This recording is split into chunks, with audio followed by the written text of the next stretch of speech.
জয় নিতাই গৌর হরি বল। অজ্ঞানতিমিরান্ধস্য জ্ঞানাঞ্জনশলাকয়া চক্ষুরুন্মিলিतं যেন তস্मै শ্রীগুরুবে নমো নমঃ।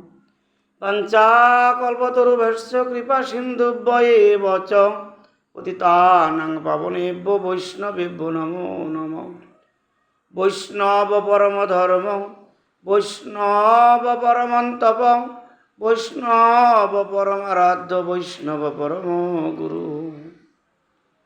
বৈষ্ণব ধর্ম সম্বন্ধে মহাপ্রভুর বৈষ্ণব ধর্ম প্রচারিত ধর্ম।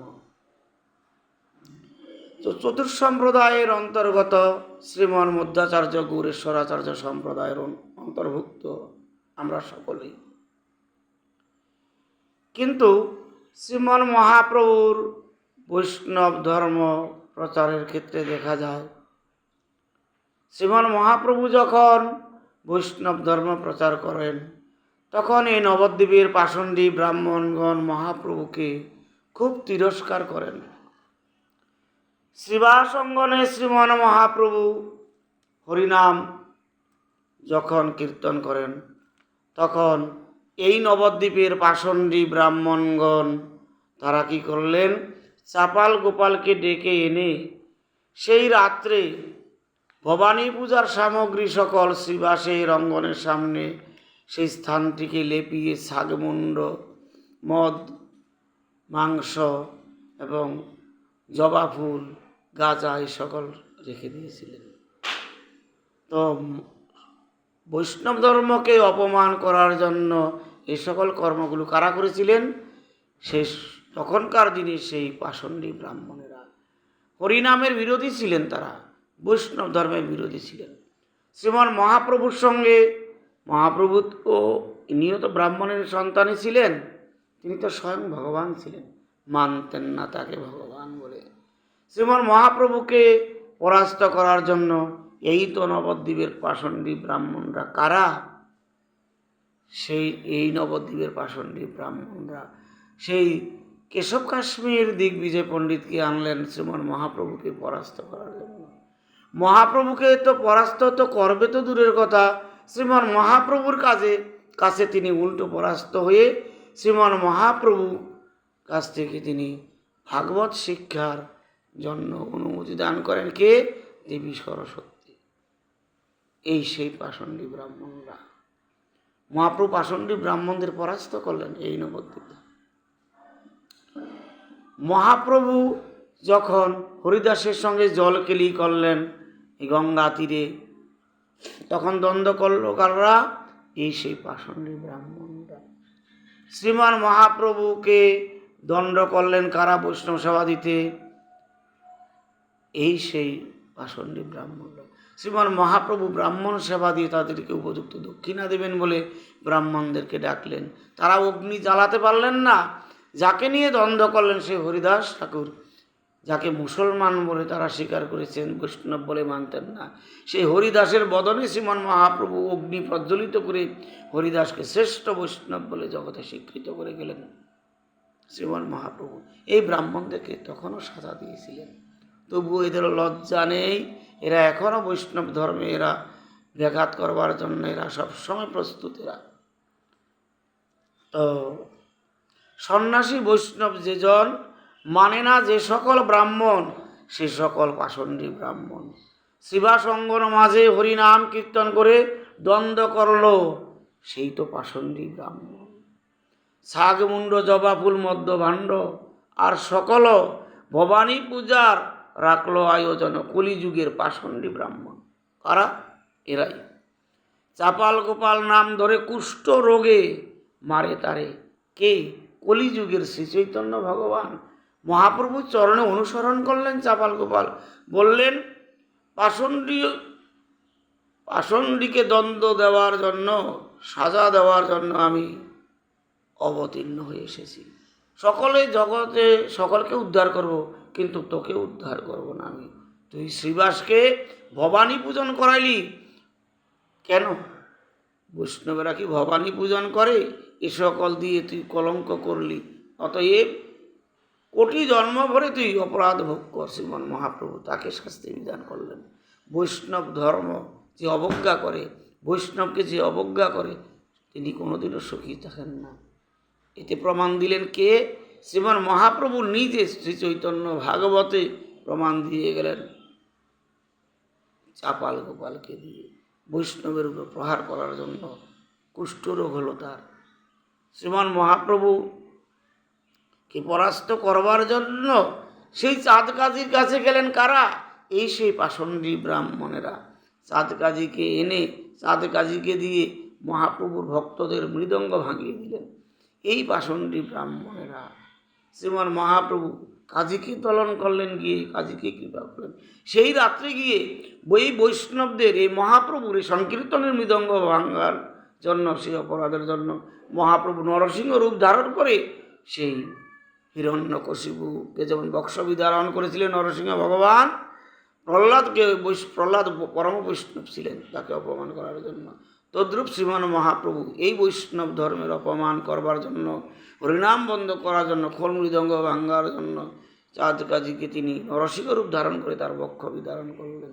দেখালেন চাঁদ কাজী, এই দেখো নখচিহ্ন আমার বক্ষে রয়েছে, তোমার খোল মৃদঙ্গ ভেঙেছি বলে। এ সকল প্রমাণ তো শ্রী চৈতন্য ভাগবতে পরিপূর্ণরূপে দেওয়া রয়েছে। এ সকল কি দেখে না ব্রাহ্মণগণ? মহাপ্রভু কি ব্রাহ্মণ ছিলেন না? তিনিও তো ব্রাহ্মণ ছিলেন, বৈষ্ণব ব্রাহ্মণ ছিলেন। আচ্ছা, কালিদাস কি ব্রাহ্মণ ছিলেন না? কালিদাস তো বৈষ্ণব ব্রাহ্মণ ছিলেন। চৈতন্য চরিতামৃত কি নেই অন্তলীলায়? দেখেন না কি আপনারা ব্রাহ্মণ সকলেরা? আপনারা কি চৈতন্য চরিতামৃত, চৈতন্য ভাগবত, চৈতন্য মঙ্গল পাঠ করেন না? আপনারা দেখুন, শাস্ত্রের পাতা উল্টিয়ে দেখুন, এখনো দেখুন। কালিদাস পরম বৈষ্ণব, জাতপাত মানে না যেজন, সর্বভূতে ঈশ্বর দর্শন, ঈশ্বর সর্বভূতানাং। যিনি বৈষ্ণব তিনি সর্বভূতে ঈশ্বর দর্শন করবেন। হরিনাম পরদস্তু বিষ্ণু পূজা পরায়ণ, কৃষ্ণ মন্ত্র গৌরীনান্তে বিষ্ণু জানাতে বৈষ্ণব। এই বৈষ্ণব ধর্ম সর্বশ্রেষ্ঠ ধর্ম, সনাতন ধর্মের অন্তর্গত বৈষ্ণব ধর্ম। বৈষ্ণব ধর্ম সবচেয়ে বড় ধর্ম, এর উপর কোনো ধর্ম নেই। তাই বলেন বৈষ্ণব পরম ধর্ম, বৈষ্ণব পরমন্তব, বৈষ্ণব পরমারাধ্য, বৈষ্ণব গুরু পরম গুরু। সকল ধর্ম হইতে শ্রেষ্ঠ বৈষ্ণব ধর্ম। আজ দেখেন দেশ বিদেশ, পৃথিবীর প্রতিটি রন্ধ্রে রন্ধ্রে বৈষ্ণব ধর্ম, প্রতিটি রন্ধ্রে রন্ধ্রে আমাদের রাধা গোবিন্দ মন্দির, হরিনাম প্রচার কেন্দ্র। শ্রীমান মহাপ্রভু জাতপাত মানেননি, প্রত্যেককে আচণ্ডালে হরিনাম বিতরণ করলেন মহাপ্রভু নিজে। উঁচু নিচু হীন জাতি না করে বিচার, সবার প্রভু তিনি সবার ঈশ্বর। তিনি কি বললেন ব্রহ্মবৈবর্ত পুরাণে? স্বয়ং নারায়ণ, উঁচু নিচু হীন জাতি না করি বিচার, সবার প্রভু আমি সবার ঈশ্বর। ভক্ত যেই খাদ্য মোরে করে নিবেদন, প্রীতির সহিত আমি করি গো গ্রহণ। তাহলে আমরা কেন ধর্মটাকে রসাতলে নিয়ে যাব? কি বললেন? দুর্বাসা মুনিকে শাস্তি দেননি স্বয়ং নারায়ণ? দুর্বাসা মুনি ব্রাহ্মণ ছিলেন, তিনি অম্বরীশ রাজা ছিলেন, তিনি একাদশী করলেন। কেন করলেন? তাকে ভঙ্গ করবার জন্য। সেই ব্রাহ্মণ, সেই তো ব্রাহ্মণ, ভঙ্গ করবার জন্য কি করলেন? তাকে শাস্তি দিলেন দুর্বাসাকে স্বয়ং নারায়ণ। নারায়ণ ব্রহ্মার কাছে গেলেন, মহাদেবের কাছে গেলেন, ত্রিলোক তো সকলের কাছে গেলেন, অবশেষ নারায়ণের কাছে গেলেন। নারায়ণ কি বললেন? তুমি যাও, বৈষ্ণব অপরাধ করেছো, তুমি যাও, তুমি একাদশী ভঙ্গ করেছো, তার বৈষ্ণব অপরাধ করেছো, তুমি ব্রাহ্মণ, তুমি পরম মুনিবর, তুমি আজকে বৈষ্ণবকে আঘাত করেছো, যাও। অম্বরীশ পরম বৈষ্ণব, যাও তুমি হে ব্রাহ্মণ, অম্বরীশের নাও শরণ, তাহার চরণে শরণ মাগো। কৃষ্ণের প্রসাদ নিত্য অম্বরীশ খায় অবিরত, একাদশী তাহার প্রমাণ। তাই অম্বরীশ রাজার চরণে এসে শরণাগত হলেন কে? সেই ব্রাহ্মণ। আর অম্বরীশ কে ছিলেন? ক্ষত্রিয় ছিলেন। দেখো না শাস্ত্রের পাতায়, ভাগবত কি দেখো না? নাকি এখনো আভিজাত্য নিয়ে রয়েছ? কি বললেন হরিভক্তি বিলাসে? নমে ভক্ত চতুর্বেদী মদভক্ত সবচ প্রিয় তস্মৈ দেয়ং তত্ত্বগ্রাহ্যং সচ পূজ্য যথা অজ্জহম। চতুর্বেদী ব্রাহ্মণের যদি ভক্তি না থাকে সেও আমার প্রিয় নয়, চণ্ডালের যদি ভক্তি থাকে সে তো আমার প্রিয়, তাকে দান করবে, তার কাছ থেকে দান নেবে। আমি যেমন পূজনীয় সেও তেমনি পূজনীয়। চণ্ডালকে কত বড় করলেন, তিনি যদি কৃষ্ণ ভক্ত বৈষ্ণব হন। শ্রীমদ্ ভাগবতে কি করলেন, কি বললেন সপ্তম স্কন্ধে? হ্যাঁ, বিপ্রাদি সরগুণ দূতদরবিন্দ নাববদারবিন্দ মুখাত সবসংবরিষ্টম মন্যে তদর্ভিত মনে বচনে তার্থ প্রাণং পুনাতি সকুলং ন তুভুরি মান। ধর্মসত্য ইত্যাদি 12টি গুণ যে ব্রাহ্মণের, সে যদি পদ্মনাভ শ্রীকৃষ্ণের চরণ কমল থেকে যদি বিমুখ হয়, তবে তার চেয়েও সম্মানের পাত্র হবে কে? চণ্ডাল। যে শ্রীকৃষ্ণের সঁপে দিয়েছে মন, বাক্য, চেষ্টা, অর্থ, প্রাণ, সেই চণ্ডালই বংশকে পবিত্র করে। মান গর্বিত ব্রাহ্মণ নয়, মান গর্বিত ব্রাহ্মণ নিজের আত্মাকে উদ্ধার করিতে পারে না। জাতি বিদ্যা, বিষ্ণু ধর্মোত্তরে কি বললেন? জাতি বিদ্যা মহতঞ্চ রূপং যৌবনমেব চ যত্নেন পরিবর্ধিত পঞ্চৈতে ভক্তি কণ্টক। জাতিবিদ্যা মহত্ব, রূপ আর যৌবন, ভক্তিপথে কণ্টক এই পঞ্চ অভিমান। এ সকল অভিমান ছাড়তে হবে। জাতির অহংকার, কুলের অহংকার, মানের অহংকার, বিদ্যার অহংকার, বুদ্ধির অহংকার, যৌবনের অহংকার, এ সকল পঞ্চকণ্টক থাকতে কৃষ্ণ ভজন কবু হবে না। এই পঞ্চতেজি লোক ভজ মহাপ্রভু, এসব থাকলে কৃষ্ণ ভক্তি নহে কবু। তাহলে হরিনাম পরদস্তু বিষ্ণু পূজা পরায়ণ কৃষ্ণ মন্ত্রঙ্গ গৃহ্ণান্তে বিষ্ণু জানাতি বৈষ্ণব। পাপী লোক বলে বৈষ্ণব বলিব কাহারে, শাস্ত্রে বলে বিষ্ণু উপাসনা যেই করে। হরিনাম পরায়ণ পূজয়ে কেশব, কৃষ্ণ মন্ত্র গ্রহণে বিষ্ণু জানাতি বৈষ্ণব। ব্রাহ্মণানাং গুরু নাশিচ নাশিচ অবধৌতকং গুরু বেদ বেদঞ্চ নামেয় বৈষ্ণব গুরু, বৈষ্ণবানাং গুরু কৃষ্ণ কৃষ্ণ নামেয় বৈষ্ণব গুরু। সকল বর্ণের গুরু হয় ব্রাহ্মণ সুজন, ব্রাহ্মণের গুরু হয় সন্ন্যাসী সুজন। তাহলে গতকালকে বৈষ্ণব সভায় গেলাম মণিপুরের রাধাবল্লভ মন্দিরে, সেখানে গিয়ে দেখলাম ব্রাহ্মণেরা জাতের অহংকার করছেন। কেন? সকল বাবাজি বৈষ্ণবরা বসেছেন, সেখানে এক ভক্ত পরিবেশন করতে গিয়েছেন, তার হাত থেকে বালতি কেড়ে নিয়ে নিয়েছেন, বলেন এখানে ব্রাহ্মণ ছাড়া কেউ পরিবেশন করতে পারবে না। আমাকে একজন ব্রাহ্মণ পরিবেশন করতে এসছেন, তার গলায় মালা নেই, তার কপালে তিলক নেই। আমি বলছি তুমি এখানে পরিবেশন করতে এসছো? বলছে কেন? আমি তোমার গলায় মালা নেই, কপালে তিলক নেই। বলছে না, সুতা দেখিয়ে বলছেন আমি ব্রাহ্মণ। আর সুতা যদি ব্রাহ্মণ হয়ে যেত তাহলে আর সাধনা কারো করতে হতো না, ভগবানকে ভজনা করার দরকার নেই, সবাই সুতা ঝুলিয়ে নাও, বিষ্ণুকে উপাসনা করো, ব্রহ্মকে জানো, ব্রহ্ম জানাতি ব্রাহ্মণ। ব্রহ্মকে জেনেছ, প্রত্যেকেই তো ব্রহ্ম ধ্বংস করো, ব্রহ্মকে রক্ষা করো কয়জন তোমরা? এই ব্রাহ্মণেরা এই প্রতিটি দোকানে দোকানে, মাংসের দোকানে দোকানে গিয়ে তার আমি নিজের চোখে দেখি, তারা এই সমস্ত অখাদ্য কিনে এনে তারা খায়। তারা আবার কি করে? বৈষ্ণব পঙ্গতে পরিবেশন করতে আসে, ব্রাহ্মণ জাতের অভিমান দেখায়। তাহলে আমরা সদা সর্বক্ষণ শুদ্ধ সদাচারীভাবে ভগবানকে যে ভোগ নিবেদন করে সেবা করি, এই সকল ধর্মকর্ম আমাদের সকল সাধন বদন সকল নিষ্ফল ওই সমস্ত লোকের হাতে খেয়ে। তারা জাতের অভিমান দেখাচ্ছে।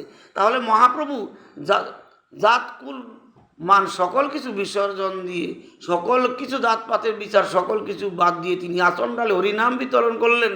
কি বললেন? নাহি জাতি ভেদাভেদ সবারও পুরিল খেদ আচণ্ডালে ফল বিলাইল। কে বলেছেন? ছিল নরোত্তম দাস ঠাকুর মহাশয়। তাহলে এ সকল কি ভুলে গিয়েছেন? শাস্ত্র দেখুন, শাস্ত্র দেখে আলোচনা করুন। ব্রাহ্মণের আভিজাত্য কোথায়? শ্রীমন মহাপ্রভু তো বলেছিল ব্রাহ্মণদেরকে, তোমরা না ব্রাহ্মণ, তাহলে তোমরা আগুন জ্বালাও ফু দিয়ে। কেন জ্বালাতে পারলেন না? কি বললেন? তুমি জ্বালিয়ে দেখাও তো। বলছেন কেউ যদি জ্বালাতে পারে তাকে ব্রাহ্মণ বলে স্বীকার করবে?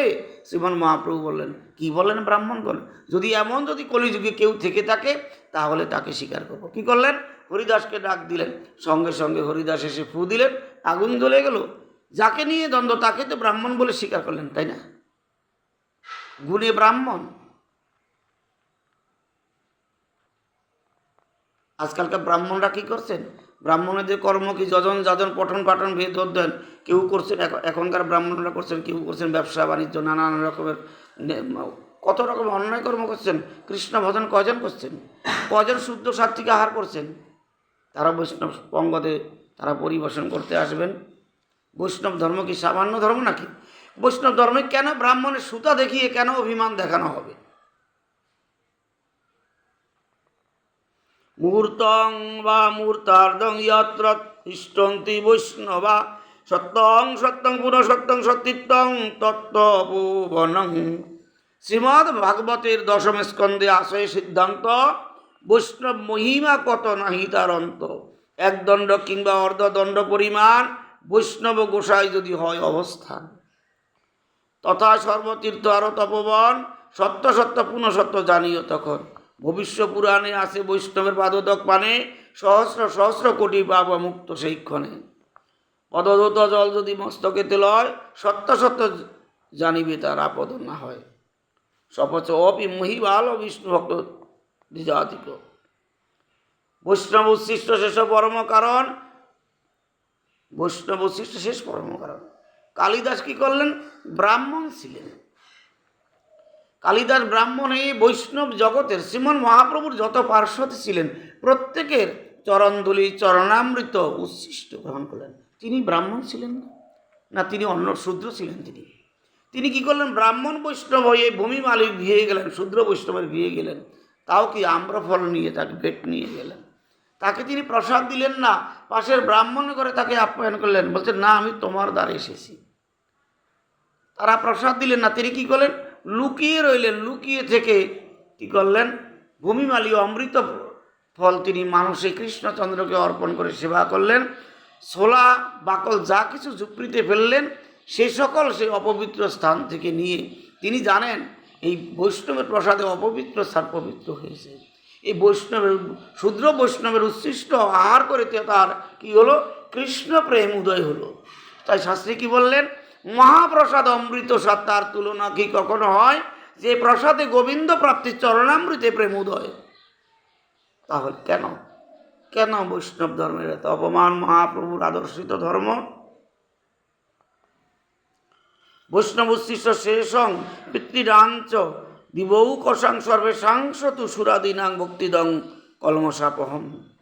বৈষ্ণব উচ্ছিষ্ট শেষ পরম কারণ, পিতৃদেব লোক যদি কর হয়ে ভজন, বিপ্রগণ ভক্তিভাবে তাহা যদি খায় পাপ যায় ভক্তি পায় জানিও নিশ্চয়। সর্বমুক্ত বিনির্মুক্ত বৈষ্ণব চরণামৃতং ওদং ঘৃত পানেন সর্বং জাতি নিরাপদম। আগমই কহিছে কথা শুনো সর্বজনে, সর্বপাপ নাশ হয় চরণামৃত পানে। কার চরণামৃত? বৈষ্ণব চরণামৃত। পদধৌত জল যদি মস্তকে ধরয় নিশ্চয় জানিও তার আপদ না রয়। তাহলে সুরাপানং শ্রাদ্ধ দ্রব্যং সুরা নির্মাল্য দেবতা ন ভক্ষ দৈব বৈষ্ণব প্রাণান্তে কথাচন। শ্রাদ্ধের দ্রব্য আর সুরা যদি হয়, দৈব যোগে দেবতার প্রসাদ যদি লভ্য হয়, কদাচিৎ এই তিন ভক্ষণ না করিবে, প্রাণান্তে বৈষ্ণব কখনো না খাইবে। শ্রাদ্ধের দ্রব্য সুরা আর কি দেবতার প্রসাদ, বৈষ্ণব কখনো খাবে না। অতএব বৈষ্ণব ধর্ম খুব কঠিন ধর্ম, বৈষ্ণব ধর্ম খুব সহজ ধর্ম, আবার উত্তম ধর্ম। অতএব বৈষ্ণবকে প্রত্যেকে শ্রদ্ধা করবে, ভক্তি করবে। ভগবান কি বলেছেন? তোমার হরি, পদকর্তা কি বললেন? তোমার হৃদয়ে সদা গোবিন্দ বিশ্রাম। গোবিন্দ হেন মম বৈষ্ণব পরাণ। এ সকল কথাগুলো মন দিয়ে শ্রবণ করবেন। ভগবান কি বললেন দুর্বাসা মুনিকে? দুর্বাসা মুনি যখন নারায়ণের কাছে গেলেন, তুমি অম্বরীশ রাজার কাছে অপরাধ করেছো, সে পরম বৈষ্ণব, যাও তার চরণে গিয়ে ক্ষমা চাও, ক্ষমা মাগো। কি করলেন? দুর্বাসা মুনি হয়ে, ব্রাহ্মণ হয়ে লজ্জা করে না? আজকে তোমরা সেই ব্রাহ্মণ, সে ক্ষত্রিয় চরণে সে ক্ষমা চাইলে, তোমরাই তো তারা। হ্যাঁ, কেন জাতের অভিমান, কেন মানের অভিমান, কেন কুলের অভিমান, কেন বিদ্যার অভিমান, কেন যৌবনের অভিমান, কেন? এই পঞ্চকণ্টক থাকলে তো কৃষ্ণ ভক্তি হয় না। চৈতন্য চরিতামৃত কি বললেন? কৃষ্ণ ভক্তির জন্মমূল হয় সাধু সঙ্গ, কৃষ্ণ প্রেম জন্মেতে পুনমুখ্য অঙ্গ। অতএব কৃষ্ণ ভক্তি জন্মমূল তো সাধু সঙ্গ, সেই বৈষ্ণব সঙ্গ, সেই সাধু সঙ্গে গিয়ে প্রসাদ পেতে গিয়ে আজকে কি বলছেন? সুতা দেখিয়ে কি বলছেন? আমি ব্রাহ্মণ। কিসের ব্রাহ্মণ তুমি, যে নাকি কৃষ্ণকে উপাসনা করো না? শতকোটি বিপ্র যদি না পূজে কেশব, তাহা হইতে শ্রেষ্ঠ এক শপথ বৈষ্ণব। তিনি চণ্ডাল বৈষ্ণব। তিনি যদি কৃষ্ণকে উপাসনা করেন, তিনি পরম বৈষ্ণব। কেন রুহিদাসের কথা মনে নেই? রুহিদাস পরম মুচি, পরম বৈষ্ণব, তিনি মুচি ছিলেন। শ্রীমন মহাপ্রভু, রুহিদাস শূদ্র ছিলেন, মুচি ছিলেন, জুতো সেলাই করতেন। পঞ্চপাণ্ডবকে দিয়ে করাননি, তাদেরকে বৈষ্ণব সেবা শিখাননি। কই, ব্রাহ্মণদেরকে শিখিয়েছিলেন। কি গোবিন্দের কি করে বুদ্ধি নেই? সে স্বয়ং ভগবান, কেন বলতে পারতেন না ব্রাহ্মণ সেবা করো? কেন বৈষ্ণব সেবা শিখালেন? তাও ব্রাহ্মণ বৈষ্ণব নয়, শূদ্র বৈষ্ণব। শাস্ত্র খুলে দেখো, ভাগবত দেখো, চৈতন্য চরিতামৃত, চৈতন্য ভাগবত দেখো, ব্রহ্মবৈবর্ত পুরাণ দেখো, দেখো শাস্ত্রগুলো, আগম দেখো, নিগম দেখো। কেন দেখো না? কেন অহংকার নিয়ে বসে আছো? জয় নিতাই, জয় গুরু হরিবোল। আমি তো একটা অজ্ঞ মূর্খ মানুষ। কালকে আমি বৈষ্ণব সেবায় গিয়ে পঙ্গদে বসে আমার মনে খুব ব্যথা লেগেছে যে বৈষ্ণব ধর্মের অপমান দেখে। শ্রীমন মহাপ্রভুর প্রচারিত আদর্শ বৈষ্ণব ধর্ম, এই ধর্মের এখনও পাষণ্ডী ব্রাহ্মণরা অপমান করে যাচ্ছেন। যারা বৈষ্ণব ব্রাহ্মণ, যারা কুলগুরু বৈষ্ণব ব্রাহ্মণ, যারা তারা তারা আমাদের ধর্মকে রক্ষা করছেন। সে পরম পবিত্র বৈষ্ণব ধর্ম, মহাপ্রভুর লীলায় যতজন ছিলেন প্রায়ই তারা বৈষ্ণব ব্রাহ্মণ ছিলেন। পাষণ্ডী ব্রাহ্মণদেরকে উদ্ধার করবার জন্য তো মহাপ্রভু সন্ন্যাস নিলেন। ব্রাহ্মণ পণ্ডিতের গর্ব বিনাশ করবার জন্য মহাপ্রভু কী করলেন? সন্ন্যাস ধর্ম গ্রহণ করলেন। যে আমাকে তো কেউ প্রণাম করে না, ভক্তি করে না, পাষণ্ডীরা, পাষণ্ডী ব্রাহ্মণেরা সন্ন্যাস নিলে যদি বৈষ্ণব জ্ঞানে যদি ভক্তি করে। কলিযুগে সন্ন্যাস ধর্ম নেই, মহাপ্রভু তাই কলিযুগে সন্ন্যাস ধর্ম তিনি নিলেন, স্বয়ং ভগবান। কি প্রয়োজন ছিল তার? এই পাষণ্ডীদের, এই দুরাচারদেরকে উদ্ধার করবার জন্য তিনি ধর্ম নিলেন। বৈষ্ণব ধর্মের যে, আমার বৈষ্ণব ধর্মে যে ব্যাঘাত করে তাকে আমি কখনো ভালো মনে করি না। যে সনাতন ধর্মের, আজকে আমাদের সনাতন ধর্ম সংখ্যালঘু কেন? এই ব্রাহ্মণদের হিংসার জন্য, তখনকার থেকে জাতপাতের বিচার করবার জন্য আজকে আমাদের সংখ্যালঘু আমাদের ধর্মের না। সর্বদেশ হইতে আমাদের দেশ আজকে সংখ্যালঘু দেশ। অপরাধ ক্ষমা করবেন, আমি ছোট মানুষ তো, ছোট মুখে অনেক বড় কথা বলে ফেললাম। জয় নিতাই, জয় গো হরি বল।